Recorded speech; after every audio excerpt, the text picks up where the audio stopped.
సరే ఒక్కసారి గుర్తు ఏంటంటే మీరు ఇప్పుడు పెద్దంతో కొట్టేవాళ్ళు టీచర్ ఒకేసారి ఇలా పెట్టేవాడిని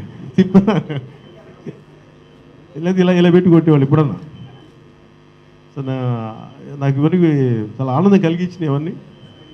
ఆ దెబ్బ ఏంటంటే ఆ దెబ్బలు ఇంకా గుర్తున్నాయి. ఆ భయం ఉంది, ఆ బాధ్యత కానీ మెలుగుతాం ఈరోజు. అలాగే మా విజయలక్ష్మి టీచర్ గారిని ఒకసారి మాట్లాడమని కోరుకుంటాం.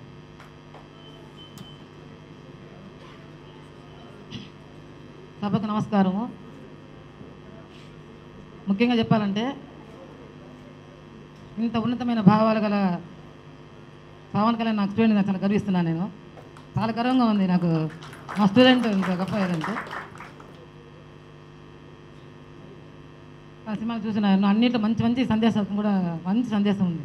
ముఖ్యంగా అంటే అత్తగారిని దారేది అది నేను చాలాసార్లు నేను చూస్తూనే ఉంటాను, ప్రశ్న చూస్తూనే ఉంటాను ఎన్నిసార్లు అయినా కూడా మంచి సందేశం ఆ సినిమా ఉంది. నిజంగా నేను చాలా గర్వపడుతున్నాను ఇలాంటి స్టూడెంట్ నేను టీచర్ అయినందుకు. రేపు రాబోయే ఎన్నికలలో మంచి ఫలితం కష్టే ఫలి అనే చూస్తుంది కదా, ఖచ్చితంగా దానికి ఫలితం ఉంటుంది. కష్టపడేవాడికి ఫలితం ఖచ్చితంగా ఉంటుంది, దానికి అసలు తిరిగే లేదన్నమాట. అంటే నాకు అనుభవం కూడా అది. ఆ విధంగా ఎంతో కష్టపడి ఉన్నతమైన స్థితికి రావాలని కోరుకుంటూ భగవంతుని యొక్క కృప తప్పకుండా ఉంటుంది భగవంతునికి. మేము కూడా భగవంతుని ప్రార్థిస్తాను రోజు కూడా.